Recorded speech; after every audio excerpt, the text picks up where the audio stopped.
What's up guys, this is Chris here, and today we have a new gun for you. Today we're going to be going over the new CMMG Dissent.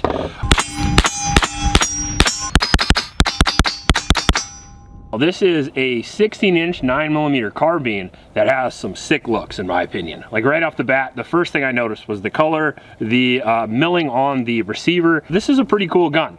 Now, I do want to say that I am a big fan of CMMG. We have done a lot of their guns on this channel, and they did send us this for review. However, that will not change my opinion at all, and you will see everything that happens to this gun today, no matter what. Now, the CMMG Dissent is a new evolution of their previous carbines, and I think they added a lot of cool features on it that make the gun pretty interesting. Not just your standard blowback 9mm AR that everybody makes. They've actually done some innovation on this, and you know I like that.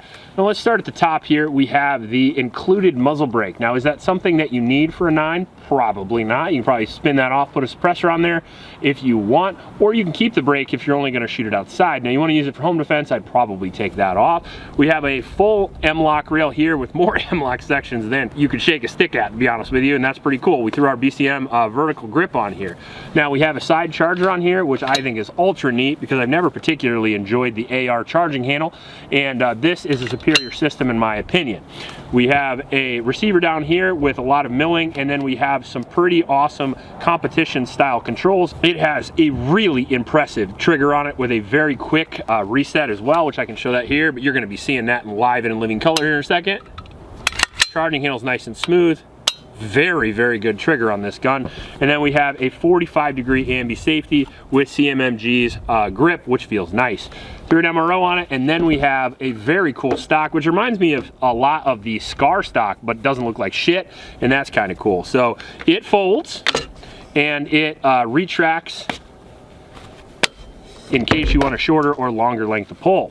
Now, this gun is running a radial delayed blowback system, so it should have less recoil than your average blowback, but the only way to find out is to shoot it. Before we do that though, I want to mention my Patreon supporters. Thank you guys very much. If you want to support the Patreon, all you got to do is go down to the link in the description and sign up. And also there's a link to a local shelter named Iowa. I'd appreciate you go down there, click that link, donate to those kids. Let's go shoot some guns.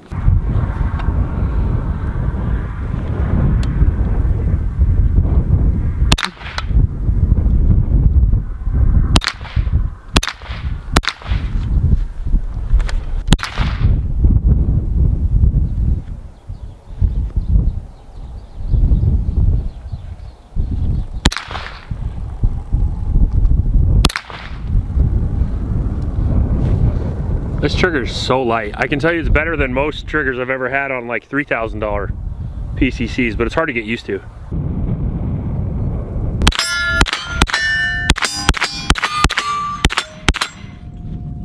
I'd say that works. I would say the stock is so long that it might actually be a little too long for me, and that's really saying something. That almost never happens to me. So good on CMMG making guns for Midwesterners, giants, I guess.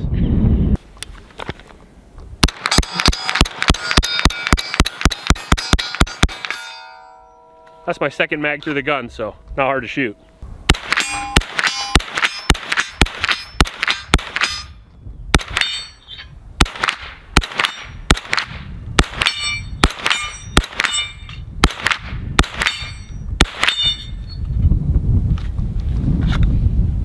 The brake helps a lot. This has so little recoil, it's ridiculous. The action itself, super smooth. Charging handle, really easy to use. Now the radial delayed system reminds me a lot of the MP5 system. Doesn't exactly work the same, but similar results, very little recoil, especially for a gun that can fold, which is really cool. I talked about the adjustment. The adjustment's a pretty wide range. So if you have little people, big people in your house, it's a good way to go.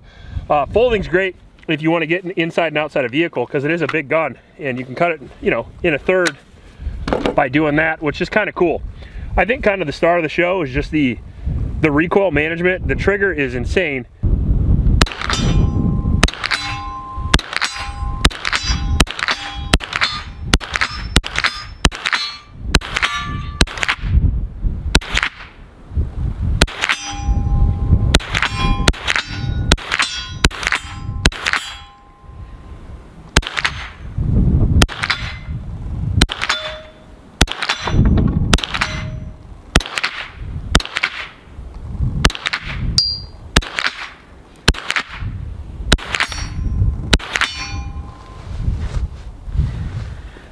This thing has no recoil. It's super awesome to shoot. I love how everything is like an AR, like it's got AR controls. That's super intuitive.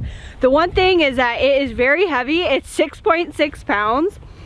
And it was a little difficult for me to hit some of the smaller targets just because it's hard for me to hold it up unsupported, but this thing is really fun so far.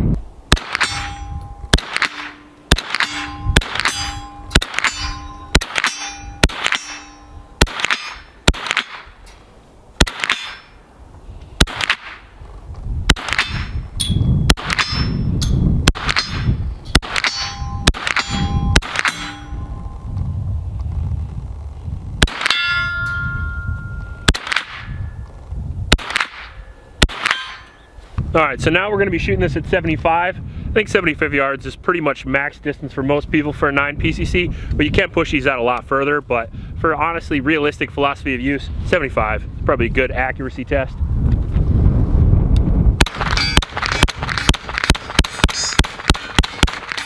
As you can see, it works well.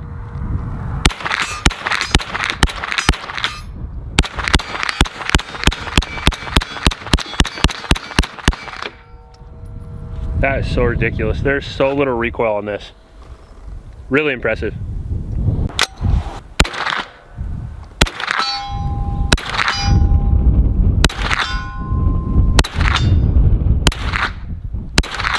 So we're just gonna be doing some drills here quick, get a little data.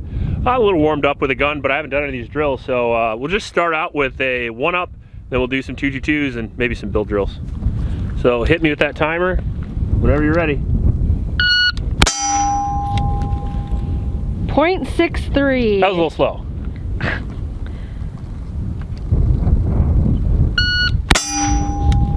.54. Okay, one more.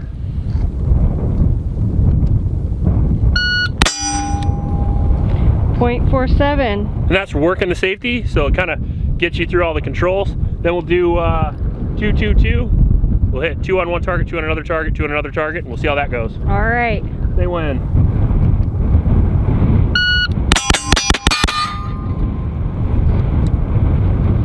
.149. Okay, one more.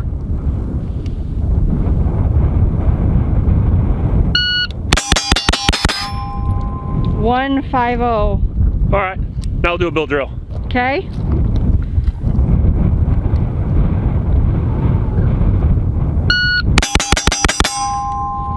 .131. Not bad.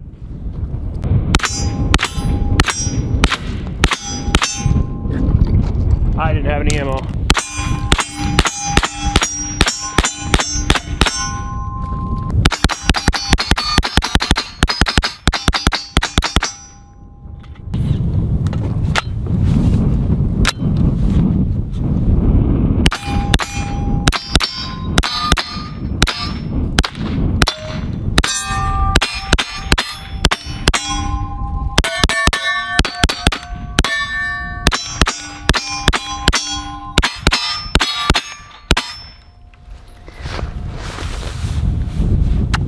So first impressions of the CMMG Dissent are extremely favorable. I didn't actually expect to like this much. I've had this gun for like a month and I haven't shot it, and now I'm like, what was I doing?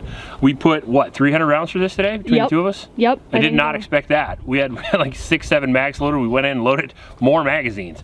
So first off, the brake is effective, but I would say that the radial delayed system is even more so. So my previous experience on this was the Banshee, and it was only a 5-inch pistol, so I didn't really get the full benefit of this, I feel like, but in shooting this in a 16-inch carbine, I was really impressed. The CMMG Dissent is more of an American style. We're not going to be slinging this through mud and dirt and sand and that stuff. We're going to be using this for home defense, shooting on the range, that kind of thing. I don't know what kind of environmental factors that the CMMG can handle, but I do know under regular range circumstances, it shoots like a dream. We don't have any ejection port cover there, but it does take Glock magazines. The magazine release is slick. The trigger is slick. The trigger's really, really impressive, in my opinion. Mm-hmm. I mean, this is JP5 good. Yeah. That is as good as a JP5, better than an MPX competition. So very, very good. I would say this gun in general is better than an MPX competition, which sucks for me because I love that gun too. This one has an adjustable stock on it, can be folded, probably the least amount of recoil on a folded gun. You know, a bufferless system like this one has, I would say this probably has the least of any I've had on the market. Very adjustable on the stock too. You can adjust the length. The butt pad here is very comfortable. The grip was great. The angle is fine. The Glock mags is awesome because any carbine that takes Glock mags is awesome. I have 100 of these, and I can load up an enormous amount of magazines and come out here and have a good time. It can be difficult to get Glock mag carbines to work reliably, and they seem to have done that. Now, one of the things that they've also done really well is the magazine release. So the Glock magazines are pistol mags, so they don't generally lock up like a standard rifle magazine, and they have to come up with some unique ways to release those mags and retain those mags. And this feels just like a regular old rifle magazine release. So very cool on them for being able to do that. The rail itself was comfortable. The charging handle and the action is very, very slick. I didn't expect that on a bufferless system. And the only thing I would hit on this at all is probably the forward weight. I think we can both agree that it is a little top heavy, honestly, right? It was heavy, definitely. Yeah. Like, it's got a lot of mass on the front of the rail, and then we have the brake, and then it's also a 16-inch platform. Technically more velocity than you actually need. I do like to point out that you get more velocity on rifle 9mm, which helps with penetration, helps with expansion. But with a 16-inch, honestly, you are past the threshold of gaining velocity. Usually max is, I think, 10, 11, 12, depending on the ammunition. But you're not going to get less than a 5-inch barrel. You're just not going to get more than a 10-inch barrel. So the reason why we do this is because it's legal in the United States. You don't have to go through the ATF or anything like that. So obviously very cool. The pistol braces being up in the air, it's nice to have a 9mm carbine you can just take out, plink with, and have fun. Especially something like this, which could be quite the additional training tool to your AR. And what I mean by that, there's very little recoil on this, very low blast. Ammunition is really, really affordable. And honestly, most people have Glock mags. If you have a Glock, this is a phenomenal companion. Much more impressed with this than I thought I was going to be honest with you. Very cool design, very low recoil, very reliable. Shot a couple different types of ammo.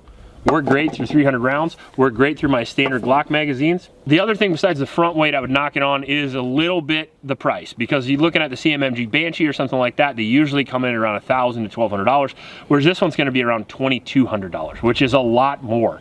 But you get more for it as well. And if you're looking for a gun that competes with the MPX, if you're looking for a gun that competes with the JP5, there's another contender on the market.